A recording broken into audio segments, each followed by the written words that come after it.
Abra sua Bíblia no capítulo 4 da carta de Paulo aos Efésios. Efésios, capítulo 4. Vamos ler a partir do verso de número 7. Efésios, capítulo 4, a partir do verso 7. E a graça foi concedida a cada um de nós, segundo a proporção do dom de Cristo. Por isso diz, quando ele subiu às alturas, levou cativo o cativeiro e concedeu dons aos homens. Ora, que quer dizer subiu, senão que também havia descido até as regiões inferiores da terra? Aquele que desceu é semelhante, aquele que desceu é também o mesmo que subiu acima de todos os céus, para encher todas as coisas. E ele mesmo concedeu uns para apóstolos, outros para profetas, outros para evangelistas e outros para pastores e mestres, com vistas ao aperfeiçoamento dos santos, para o desempenho do seu serviço, para edificação do corpo de Cristo.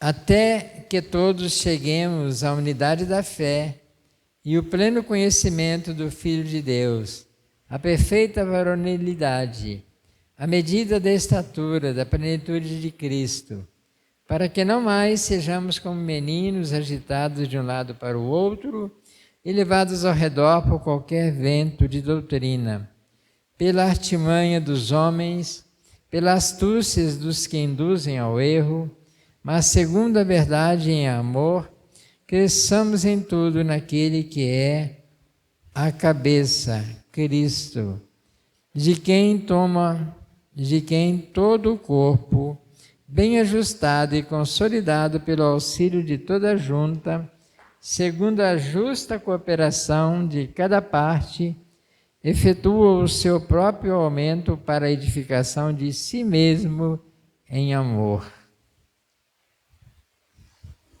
Senhor, em nome de Jesus, pedimos a Tua bênção sobre a Tua palavra. Pedimos, ó Deus, que o Teu Espírito traga a cada mente, cada coração, a revelação da Tua palavra nessa noite. E que possamos, ó Deus, sermos, Pai, trabalhados por ela.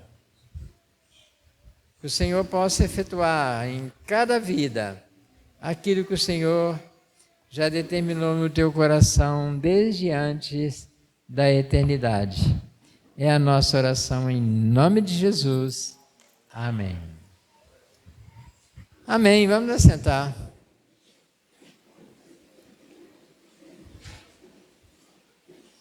Meus amados irmãos, nós começamos a estudar esse texto no domingo e nós estudamos até o capítulo 4, 6, do verso 1 ao 6.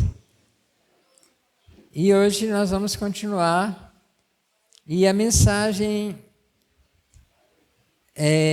desse texto nos fala da soberania e graça de Deus, e que Deus chama e capacita a cada um e a todos os membros do corpo de Cristo, a igreja, concedendo privilégios e responsabilidade de realizar atos de serviço para a edificação da igreja e a sua glória.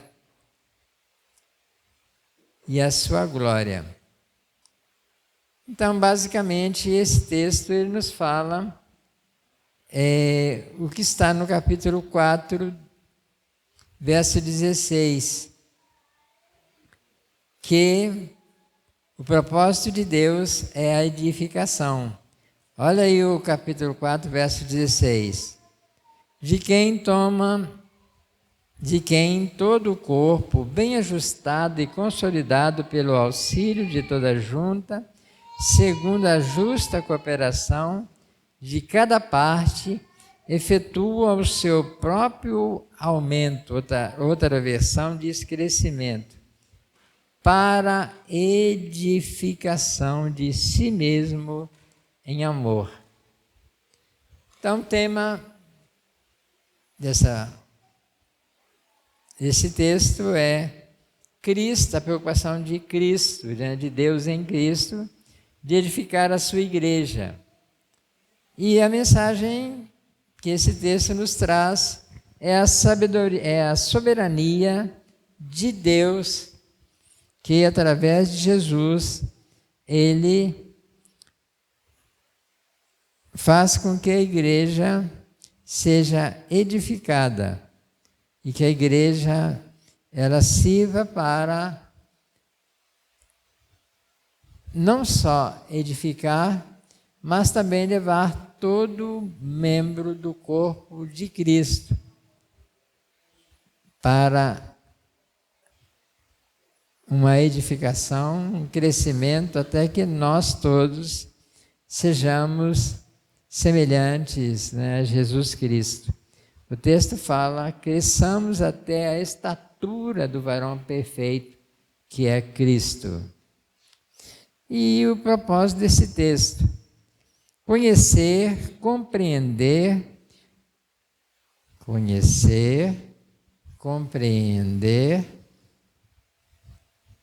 Há uma diferença entre conhecer e compreender, né? Às vezes você conhece alguma coisa, conhece um fato, conhece uma história, conhece uma pessoa, mas você não tem a compreensão das dimensões, né, das profundezas do comprimento, da altura, como nós já vimos aqui em Efésios,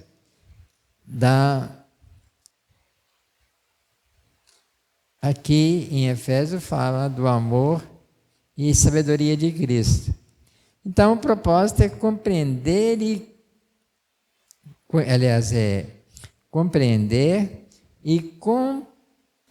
comprometer-se.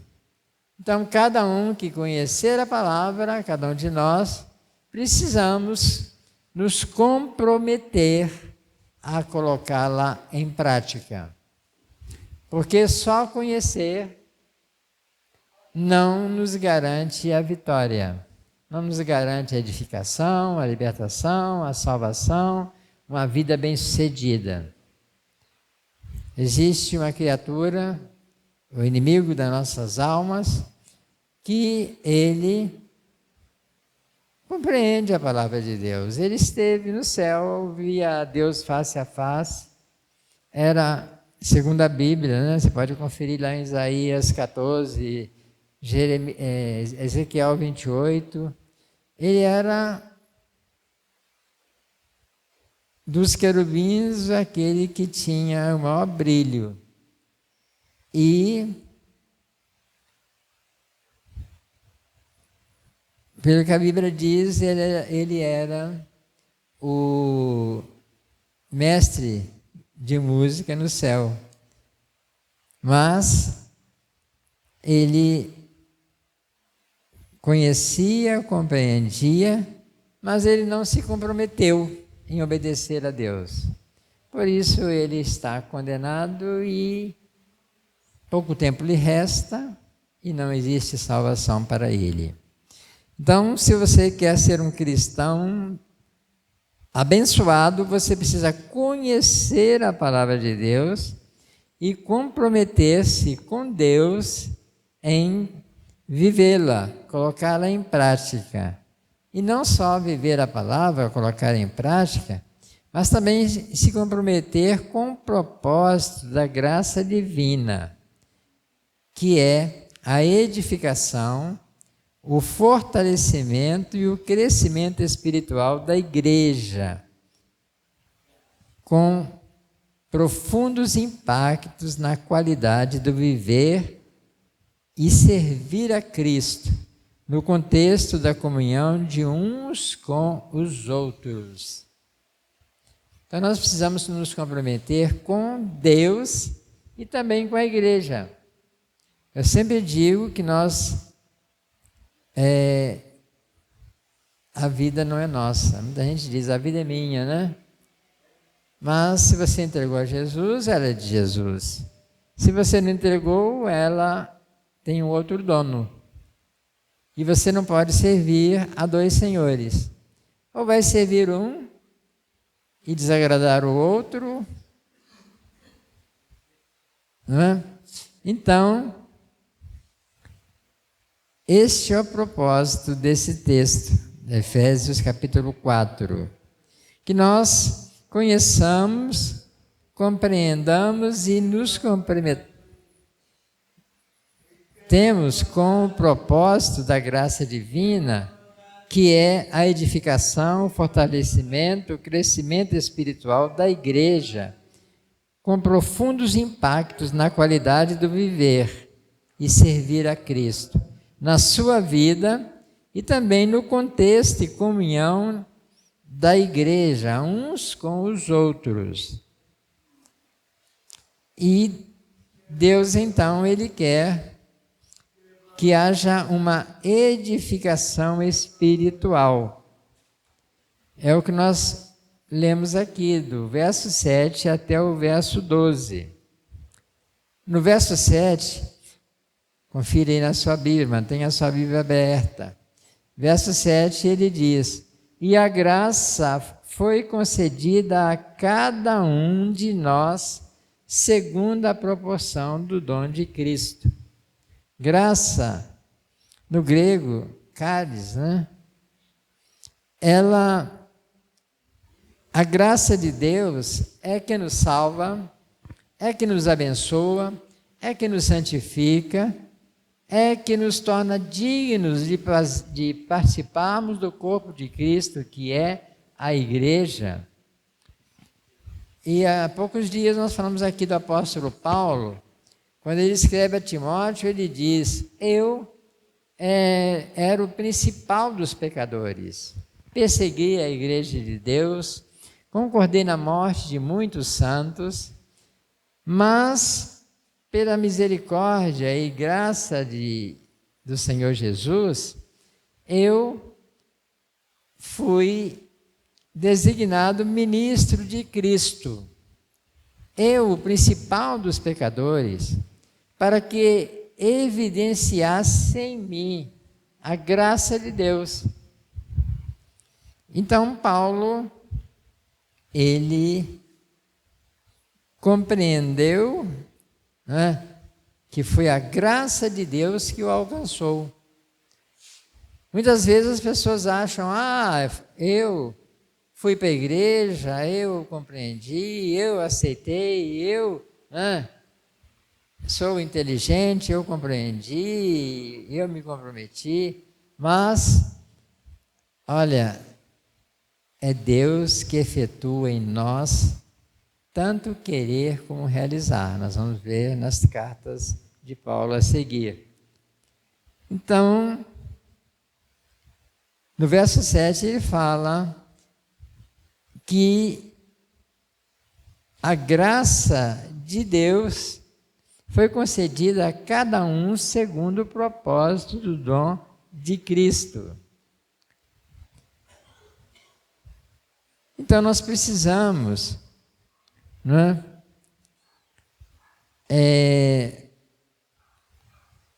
saber que a palavra de Deus, ela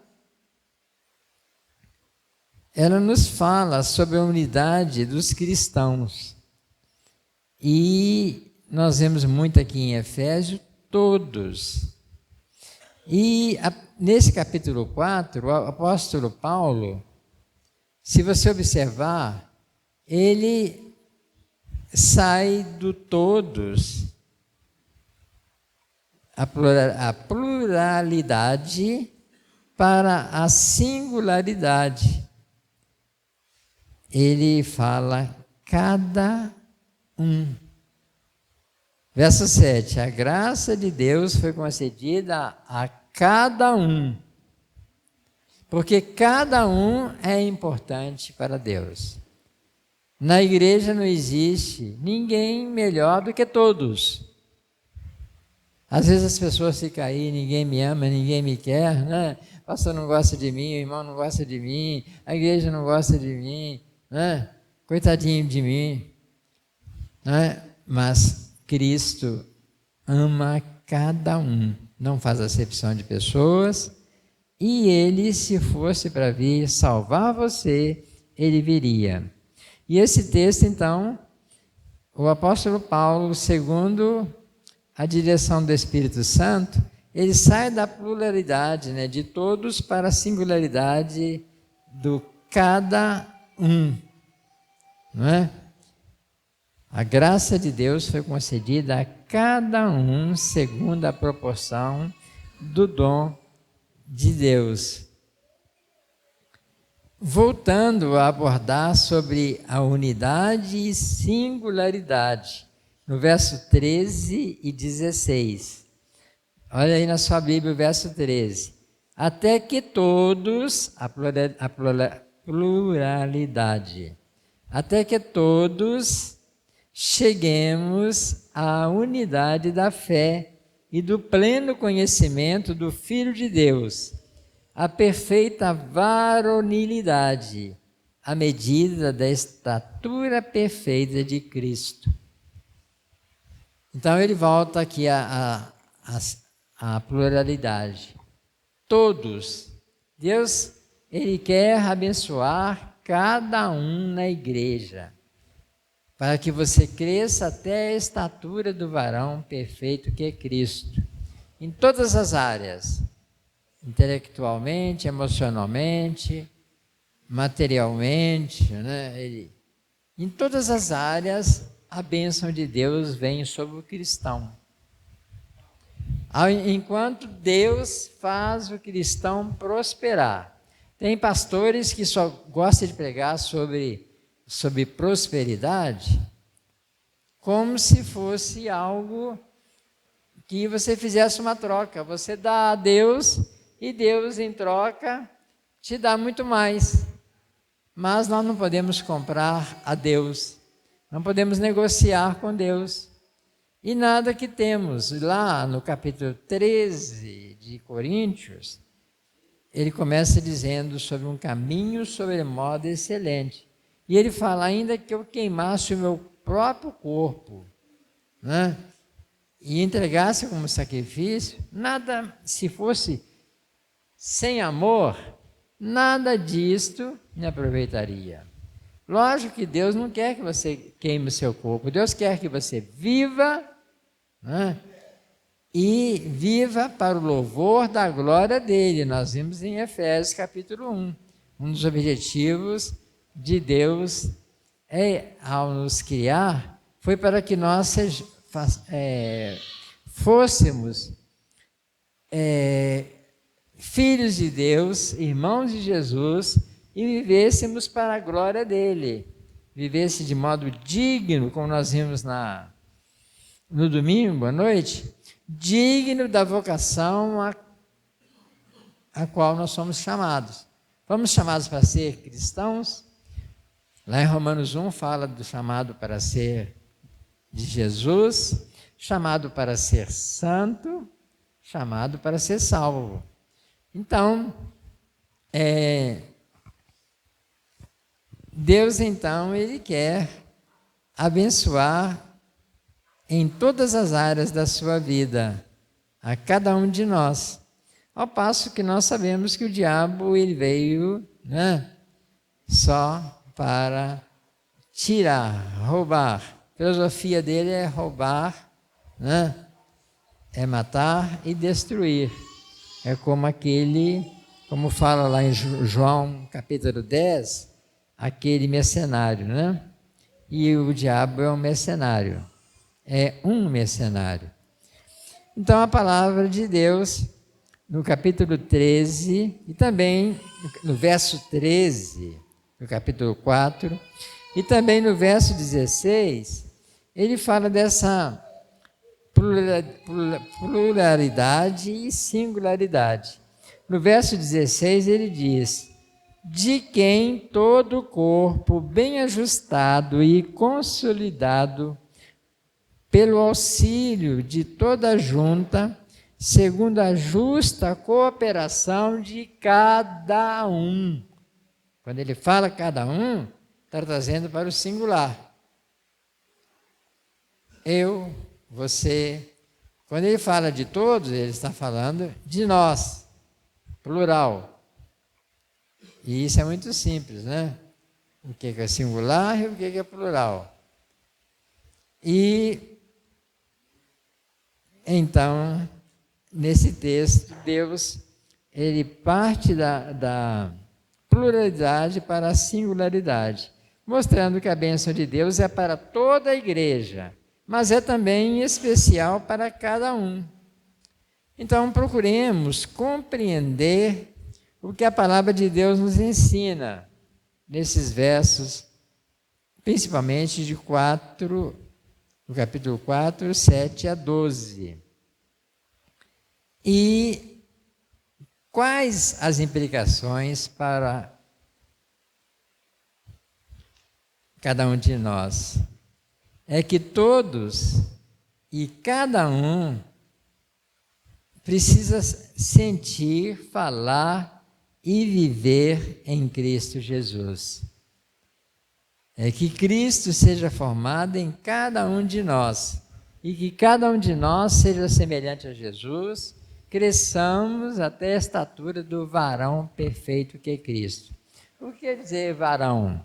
Varão quer dizer homem, homem perfeito. Mas o texto, quando ele fala a varonilidade aqui, e essa pluralidade de todos, ele está falando de homens e mulheres que alcance a estatura de uma mulher perfeita e de um homem perfeito.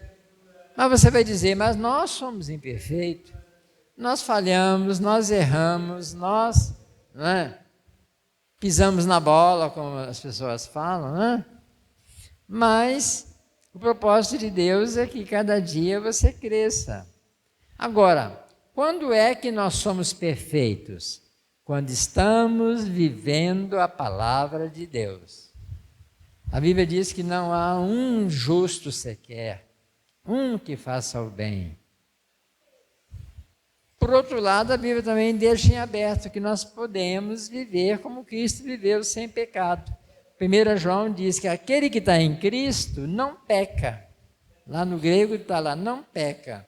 Na versão para o português está escrito, não vive na prática do pecado. Mas eu gosto do original que diz, aquele que é nascido de Deus não peca. Então, nós podemos viver sem pecado? Sim, basta você querer. É difícil? É, porque a Bíblia fala que o diabo anda em derredor, ao nosso redor, procurando alguém para tragar. Lá em Hebreus 12, a Bíblia diz que o pecado tenazmente nos assedia, com astúcia e também com intensidade. O diabo tenta nos levar ao pecado. Tem até um hino que é cantado muito, Todo dia o pecado vem, mas eu escolho Cristo, Então, pecado é uma escolha consciente. Ninguém peca enganado. Ah, eu não sabia. Se você não sabia, não conhecia a palavra de Deus, não é pecado. Mas já que você conhece a palavra de Deus, quando você peca, você pecou porque quis. Dê uma lida em Ezequiel 18, a responsabilidade é pessoal. O filho não vai pagar pelo pecado do pai, O pai pode ser o pior pai do mundo, mas você não é obrigado a seguir o exemplo dele. Pode não te dar a mínima atenção, mas você pode, por conta própria, servir a Jesus. Deus ilumina Isaías lá e o Espírito Santo fala lá em Isaías. Pode uma mãe esquecer do filho que amamenta? Mesmo se ela esquecer, eu não me esquecerei, diz o Senhor. Então o Senhor, Ele está conosco para nos ajudar. Isaías diz, eu te ajudo, te tomo pela mão direita. Né? Então, Deus sempre está conosco. Ele prometeu que estaria conosco todos os dias. Em 1 Coríntios 10, ele fala da tentação. Deus não tenta ninguém, quem tenta é o diabo. E nós mesmos somos tentados pela nossa própria cobiça. E, às vezes, nós buscamos o pecado com a nossa própria mão. Nós vamos atrás do pecado. Siga o exemplo de José. José, aquela mulher partiu para cima dele e ele caiu fora, saiu correndo. Ela puxou a túnica dele e para o judeu ele saiu praticamente nu, mas não pecou. Ele disse para ela, eu não posso decepcionar o meu Senhor e nem pecar contra o meu Deus. Correr não é vergonha. Vergonha é você entregar a rapadura e depois vir com a cara de mamão, né? E dizer, caiu porque quis. Porque o pecado é uma escolha consciente. Antes de pecar, você tem tempo para dizer não. Lá, depois você confira. Em 1 Coríntios 10, diz que a tentação é humana. Até Jesus foi tentado. Porque ele era homem, como nós. É de acordo com nossas forças, porque se Deus permitisse que o diabo nos tentasse além das nossas forças, nós não seríamos culpados. Mas é de acordo com nossas forças, você pode suportar. Vai a carne tremer, vai dar vontade, você vai... né? Fica aí com a cabeça inchada, o cotovelo doendo, vai acontecer um monte de coisa, mas você vai dizer não. E você só é liberto do pecado, das drogas, do que for, prostituição. O problema seu não é droga, não é roubo, não é prostituição, não é nada. Problema seu é o pecado.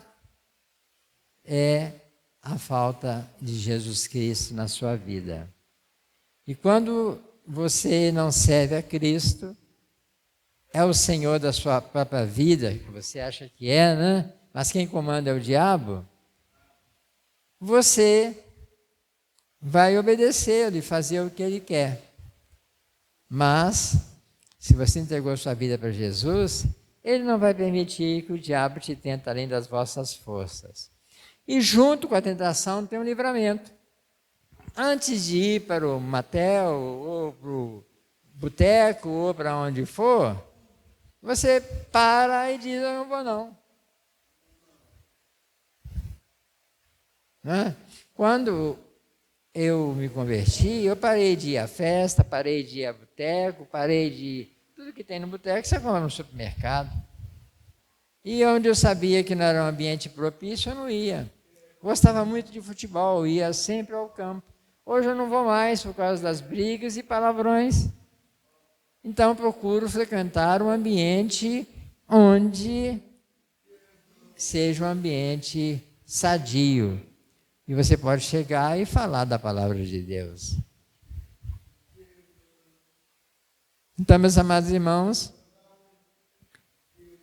nós estamos vendo aqui do capítulo 4, 7 a 12, ele passa da pluralidade todos para a singularidade cada. Nós vimos aí no versos 13 e 16, onde ele fala todos e depois cada parte, cada um. Então procuramos compreender o que a palavra de Deus nos ensina e quais as implicações para o nosso. Todos e cada um sentir, falar e viver em Cristo Jesus. E a graça? A graça, o amor de Deus, vindo de encontro ao homem pecador, o tornando aceitável, digno diante de Deus, né? Esta é a graça de Deus. Eu gosto muito daquele texto lá em Tito, capítulo 3, que ele fala, né? Porém, transbordou a graça de Deus salvadora a todos os homens, em Cristo Jesus. E Paulo fala, né? Eu era o principal dos pecadores, mas obtive graça e misericórdia. Ele me concedeu fiel e me designou para o ministério. Então é a graça de Deus que abençoa você. Tem gente que começa a ser abençoado e levanta a cabeça, né, e fica aí empinado, achando que é o melhor, que é o bom, né? Mas é Cristo que está te abençoando. Ele dá, mas Ele tira também. Se você não souber usar o dom ou as bênçãos que Ele te dá, Ele tira. Eu me lembro de um rapaz abençoado, ele cresceu aqui, nasceu os dentes aqui, arrumou um emprego, e a primeira coisa que ele comprou foi uma moto. E eu falei, que bênção, Deus está te abençoando. E ele começou o domingo de manhã a pegar a moto e ir para a praia. E o domingo é de quem? Do Senhor Jesus. Crente, cristão, deve vir a todo culto, todo estudo bíblico, onde tiver oração, onde tiver palavra. Se tiver oração às 4 da manhã, vir. Se tiver oração à tarde, vir. Né? E ele começou a faltar. Eu chamei e falei, olha, cuidado. Você está deixando o dia do Senhor para ir para a praia. De onde veio essa bênção? Tem mais. Um belo dia, ele indo para a praia, veio, não sei se foi carro ou caminhão, e levou ele, moto e tudo. Mas ele conseguiu sair inteiro, mas a moto virou um monte de lata velha, né? E Deus poupou a vida dele ainda, foi misericordioso. E eu te disse, eu não falei para você? Domingo é dia do Senhor. Deus dá e Deus tira. Então, meu amado irmão, se você está sendo abençoado, não se ensoberbeça, porque é Deus que tem te dado tudo aquilo que você tem. É a graça de Deus, né? O amor de Deus vindo de encontro ao homem pecador, o tornando aceitável, digno. A graça abrange todos os aspectos da salvação: justificação, santificação, glorificação. E essa graça foi concedida a cada um de nós, segundo a medida do dom de Cristo.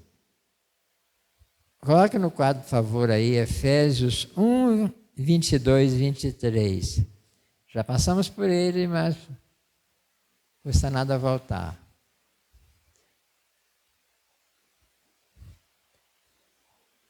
E pôs todas as coisas debaixo dos pés, e para ser o cabeça sobre todas as coisas o deu à igreja.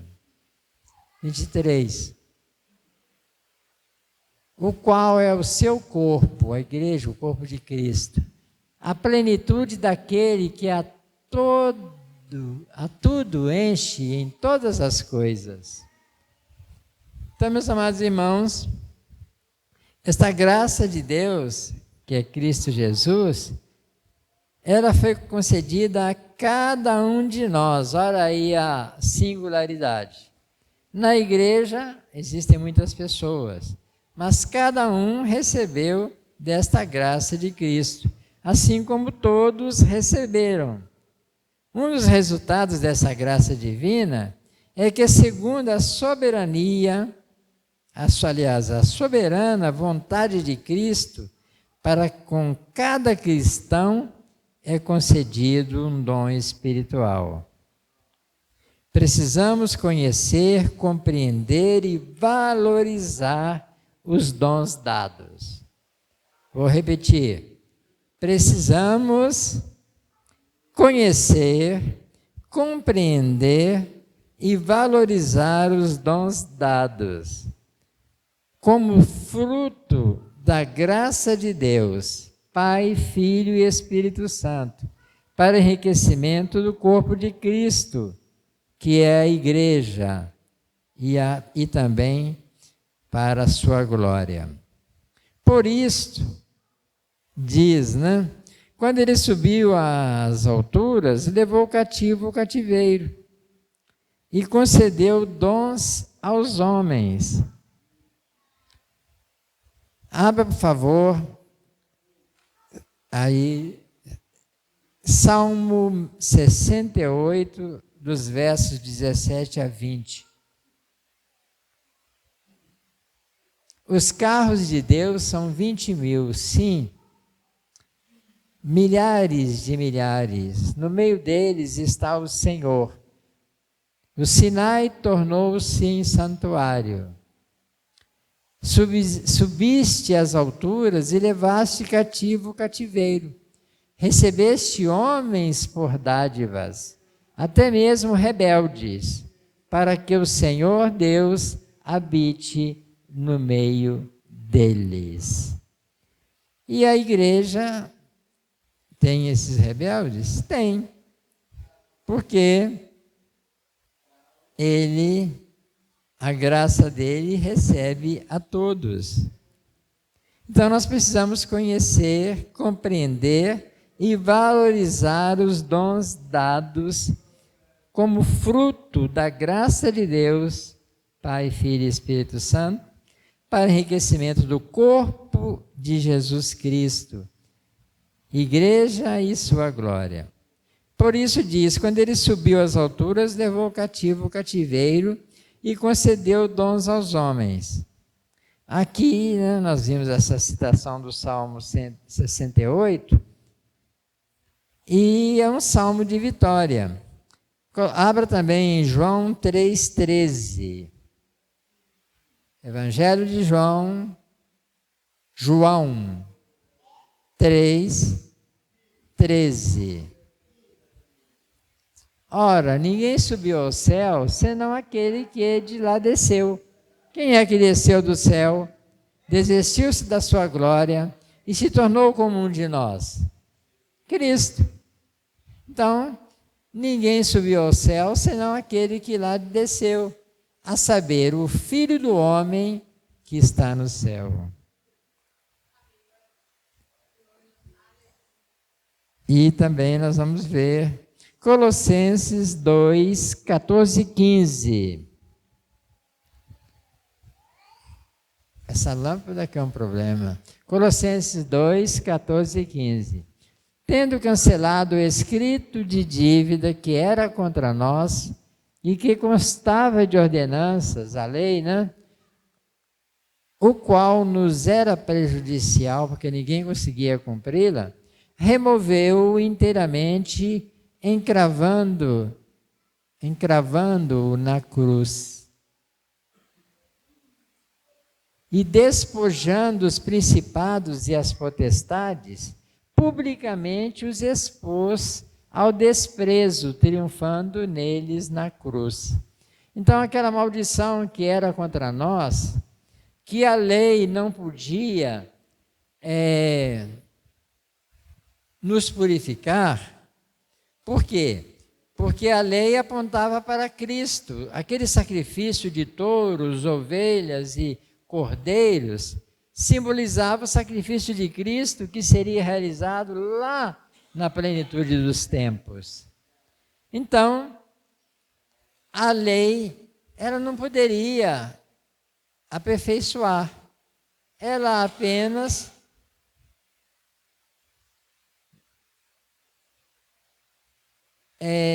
dava àquela pessoa que fazia o sacrifício, confessava o seu pecado, a paz que ele precisava.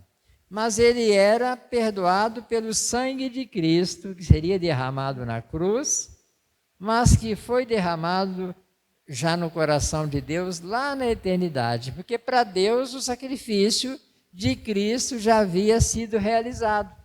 Porque para Deus não existe passado, nem presente, nem futuro.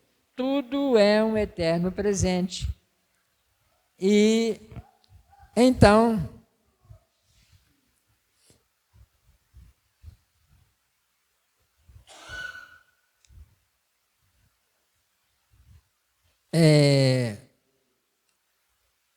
nós vimos aí Colossenses 2, 14 e 15.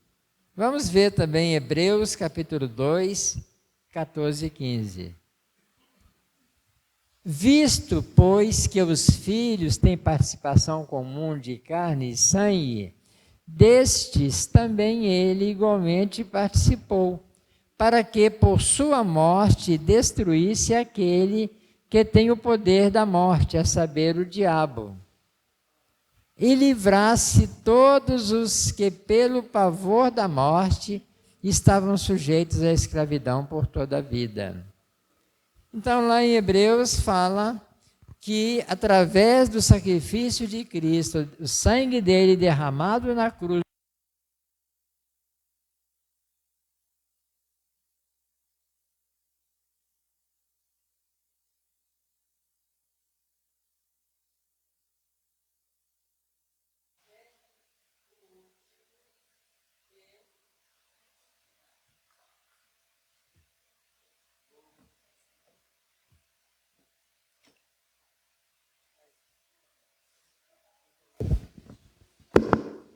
até o último que vir a crer nele.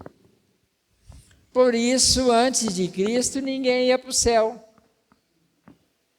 Nem Abraão, nem Isaac, nem Jacó, nem Adão e Eva, nem Noé, nem Jó, ninguém ia para o céu. Eles estavam no paraíso. Por quê? Porque para entrar no céu tem que ser lavado no sangue do Cordeiro. Leia lá Apocalipse 20 e 21. Lá só entram aqueles que foram lavados no sangue do Cordeiro. E Cristo não havia ainda derramado o seu sangue. Quando você vai lá em Hebreus capítulo 10, a palavra de Deus é clara. Porque sangue de ovelhas e de bode não apaga pecado. Era apenas um simbolismo do sangue de Cristo que seria derramado lá na plenitude dos tempos. E todos aqueles que criam em Cristo, que procurava levar uma vida na presença de Deus, e quando pecava, ia ao sacerdote e levava a oferta pelo pecado, eles eram perdoados pelo sangue de Cristo que seria derramado. Mas ainda não podiam entrar no céu, mas eles iam para o paraíso. E aqueles que não faziam isso, né, não esperavam Cristo, não criam em Cristo, não esperavam o Messias, morriam e iam para o inferno.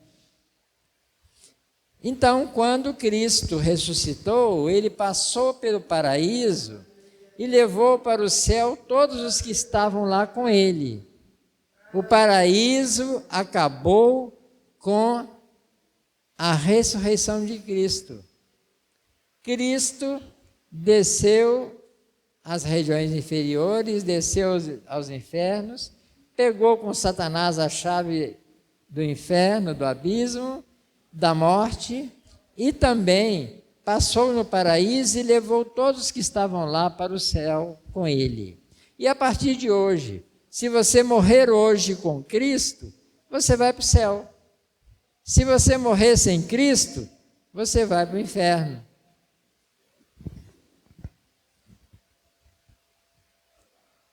Por isso diz que quando ele subiu cativo, subiu às alturas, ele levou cativo o cativeiro. Então, Cristo libertou os cativos e concedeu dons aos homens. Jesus Cristo tem a soberania e a autoridade, do verso 7 a 10, aqui, no capítulo 4, você vê isto. Ele diz, né? E a graça foi concedida a cada um de nós, segundo a proporção do dom de Cristo. Por isso diz, quando subiu às alturas, levou cativo o cativeiro e concedeu dons aos homens. Ora, o que quer dizer subiu, senão também que havia descido até as regiões inferiores da terra? Aquele que desceu é também o mesmo que subiu acima de todos os céus para encher todas as coisas. E Cristo então libertou os cativos e concedeu dons aos homens, para, segundo a sua graça, conceder dons aos homens e homens como dons.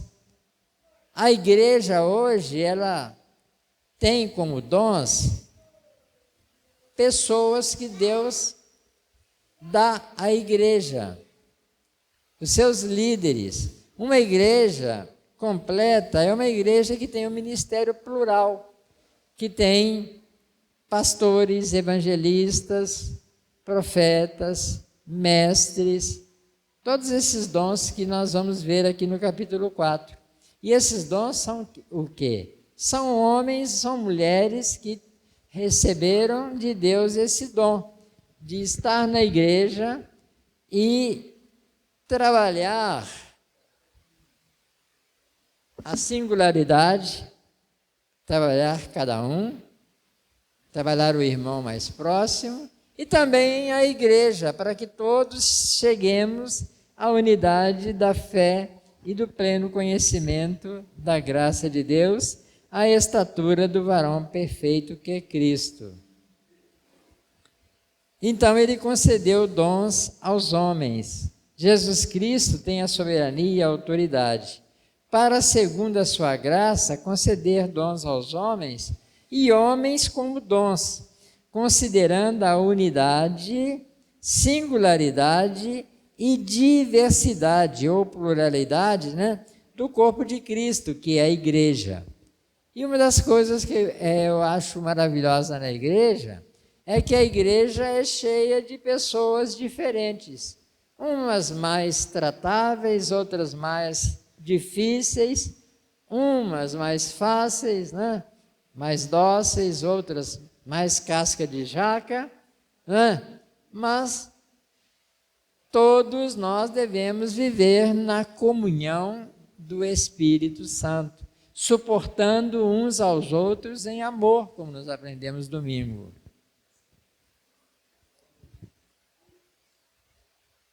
Então, coloque no quadro aí sobre esses dons espirituais. 1 Pedro 4, versos 10 e 11. 1 Pedro 4, 10. Servi uns aos outros, cada um conforme o dom que recebeu, como bons despenseiros da multiforme graça de Deus. E se alguém fala, fale de acordo com os oráculos de Deus. A palavra de Deus, os oráculos de Deus. Se cada um fala, fale de acordo com os oráculos de Deus. Se alguém serve, faça-o na força que Deus supre, para que em todas as coisas seja Deus glorificado, por meio de Jesus Cristo, a quem pertence a glória e o domínio pelos séculos dos séculos. Amém. Então, meu amado irmão, se você serve, Só eu que varro a igreja, só eu que trabalho na igreja, só eu que dou duro na igreja, só eu que... Meu irmão, é um privilégio. E você está fazendo para Jesus. E outra coisa, para o cristão não existe separação entre espiritual e secular, não. Tudo que nós fazemos, fazemos para Jesus. Lá na sua escola, você está estudando, tem que ser o melhor aluno para Jesus. Está no trabalho, está trabalhando, deve fazer o melhor. Está cozinhando para o maridão? Faça o melhor. Está encerando casa? Estou encerando casa para Jesus. Está lavando roupa? Está lavando louça? Para Jesus. Mas vai lavar roupa, vai lavar louça, é uma reclamação, né? Que tanto de roupa suja, que tanto de gente que suja, né? Que suja vasilhas. Tem muita gente aí precisando de terapia. Terapia cheia de louça, né? Para parar de murmurar, né? Para lavar, lavar, lavar para Jesus. Quem quer terapia aí? Não? Deus vai trabalhar na sua vida. Tá aí 2 que vão encher a pilha, né, para você, ó. Lavo louça para Jesus. E vem mais. O Java tinha no mínimo 6 flechas, só tem 2. A Bíblia diz que crescei e multiplicai-vos e enchei a terra. Se você tem pouco, adote mais. Então, meus amados irmãos,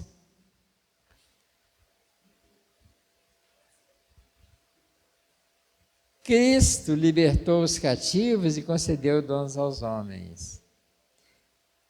E nós vimos aí Romanos, foi Pedro, né? Então vamos agora para Coríntios, capítulo 12, verso 4 a 10. Primeiro, 12, de 4 a 10. Ora, os dons são diversos, mas o Espírito é o mesmo. E também há diversidade nos serviços, porque Deus faz tudo diferente. Você é a única pessoa no universo, você sabia? Se você morrer, está extinguindo a única espécie igual a você no universo. Pode ter a cara de um e a cara do outro. Vocês já viram aquela expressão, esculpido em Carrara? Já viram? As pessoas falam de outro jeito, né? Mas o certo é esculpido em Carrara. Porque quando um é a cara do outro, fala, esse aí é, né? Esculpido em Carrara. Carrara é uma pedra macia, tipo pedra de sabão, e que fazia as esculturas, né? Como tem aquela escultura famosa lá de Davi, né? Teve até um sujeito, esqueci o nome dele, fez uma escultura tão perfeita que ele pegou o martelo e bateu nela e disse, fala, quebrou um pedaço dela, né? Mas pode ter alguém parecido com o outro, parece que foi esculpido em Carrara, mas o DNA é diferente, a impressão digital é diferente, a impressão da íris é diferente, tudo é diferente. Então, Deus, Ele tem a diversidade de serviço, mas o Senhor é o mesmo. Por que diversidade de serviço? Porque a necessidade da igreja é muita. E Ele precisa de pessoas com vários dons, de várias pessoas com dons para poder atender a igreja na sua pluralidade. E há diversidade nas realizações. Há ou não há? Um é bom em tirar foto, outro é bom em varrer, outro é bom em lavar, outro é bom no som, outro é bom em pregar, outro é bom, né, em perturbar, mas sempre tem os dons, né? E a diversidade nas realizações. Mas o mesmo Deus é quem opera em todos. Quem está perturbando, ele vai fazer com que ele converta, né? Verso seguinte, 7. Agora, a manifestação do Espírito é concedida a cada um visando um fim proveitoso. Deus não dá dom para você enterrar, não. Ele dá dom para que você exercite o seu dom na igreja. Verso 8. Porque a um é dada mediante o Espírito a palavra de sabedoria. O que é a palavra de sabedoria? É aquele irmão que tem uma palavra que de Deus para você, uma palavra que vem de acordo com sua necessidade, né? Também está filmando, né?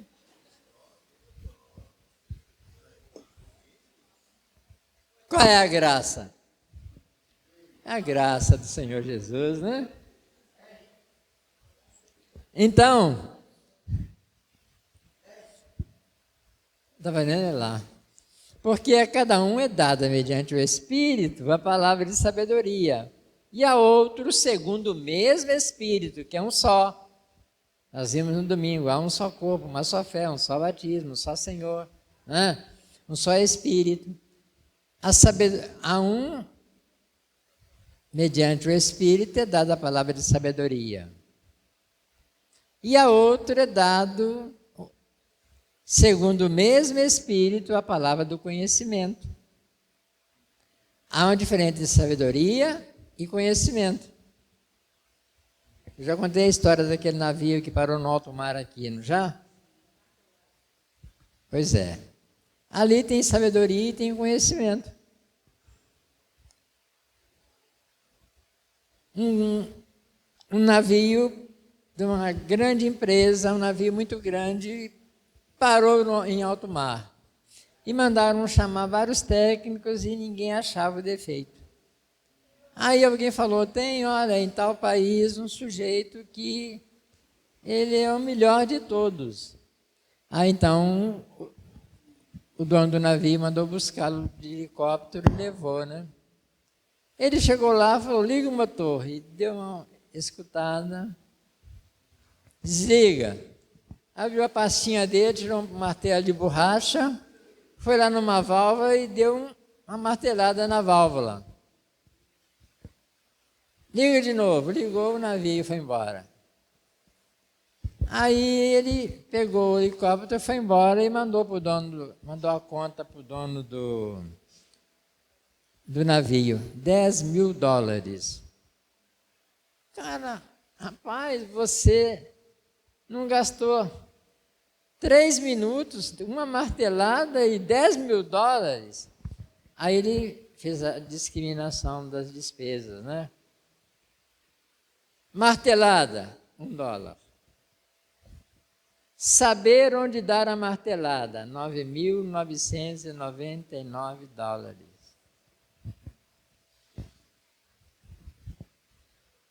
Conhecimento e sabedoria aplicada.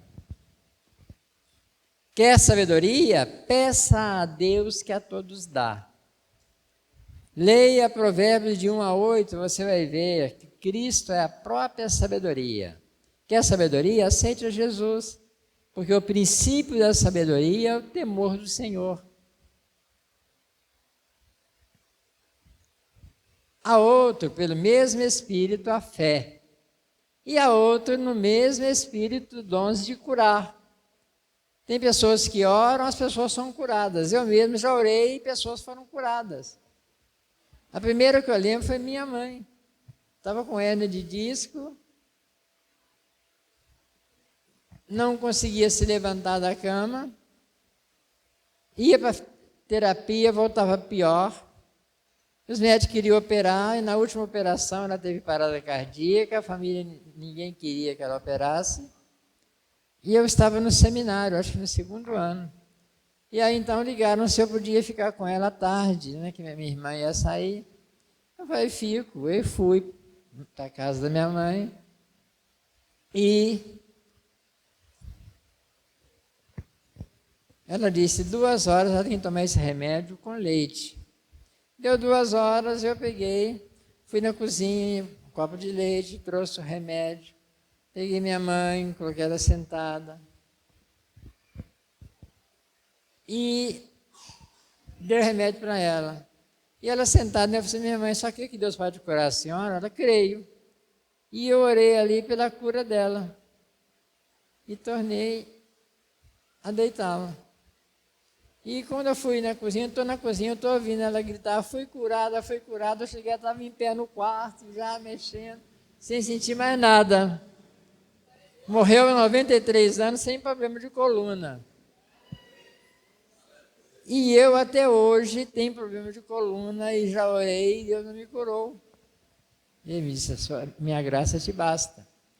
Tem dia que eu acordo, eu faço assim o pescoço, ele até estala, né, de ter que rir. Mas tem dia que eu levanto de manhã, né? Daquele jeito. Dependendo do lugar que eu durmo, então, um colchão, uma misericórdia.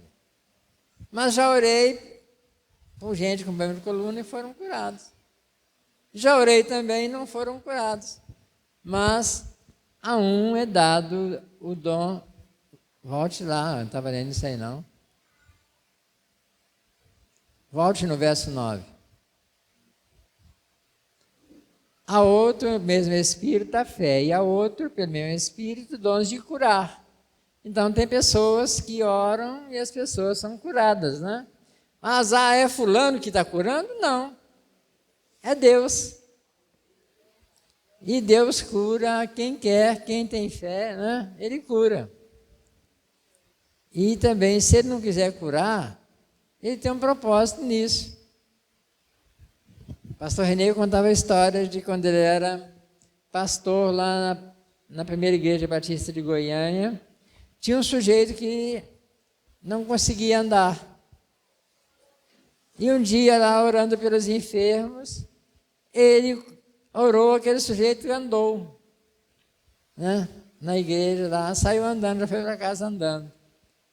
E nem foi para casa, sabe para onde ele foi? Foi para um divertimento adulto, né? Para uma parte da cidade lá que tem uma repartição, né? Primeira coisa que ele fez.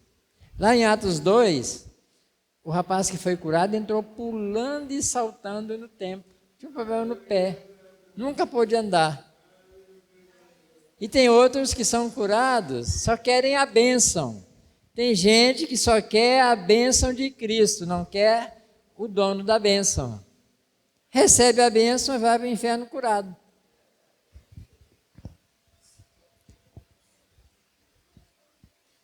Verso 10. Há outro, operações de milagres. Há outro, profecia. Profecia, muito cuidado com profecia, não corra atrás de profecia. A maior profecia sai daqui, ó, da pregação da palavra. Mas eu creio em profecia? Creio. Na minha vida, eu já ouvi muita profecia que não se cumpriu, porque não era de Deus, mas já ouvi muita profecia que se cumpriu. E uma delas eu estar aqui, eu ouvi em 84, lá em Cuiabá, que eu estaria no lugar que a mulher descrevia para mim, e eu pensava que era Três Lagoas, né? Porque eu estava orando para sair de Belo Horizonte, da sede. Mas, em 86, pastor Real pediu que eu fosse a Recife, e eu estava na direção do desafio. Eu fui levar uma planta para a construção lá. E ele falou, passe em Dias d'Ávila para você conhecer. Eu passei, a casa era só desse muro para cima, pura areia, não tinha uns pés de laranja morrendo, pé de manga acho que tinha 2 ou 3, alguns pés de caju já morrendo também. A casa caindo aos pedaços, os móveis nem se fala, o dormitório de placa de muro, que meio-dia no verão você podia botar um frango lá, meio-dia e meio estava assado. À noite, o calor só diminuía depois das 2. E os beliches tudo quebrado, cheio de muriçoca, aqueles teco que eles chamam, botava muriçoca. Não, negócio branco. Mosquiteiro. Os mosquiteiros tudo remendado, tudo horrível. E era a obra mais pobre de Peniel. Hoje, irmão, você está no hotel de 5 estrelas e não sabe em relação ao que estava aqui. O banho era checo. Quem conhece o banho checo? Tinha uma caixa d'água de 500 litros. Ficava numa casinha ali, que nem porta tinha. Quando caía a água da rua, que vinha um dia sim e 5 não, enchia aquela caixa d'água e o pessoal ia com o caneco e tcheco. Né? No verão tudo bem, agora imagina tomar um banho tcheco no inverno. Pegar aquela água gelada e quando não tinha água aqui, ia no rio. Aquele rio lá, Jacumirim. Hoje é todo poluído, naquela época não era tanto. Eu fui tomar banho lá, voltei todo coçando, e eu olhei e falei, Deus, me mande para qualquer lugar, menos Dias Dávila. Era 28 de setembro de 86. Dia 3 de outubro eu chegava aqui com a minha mala.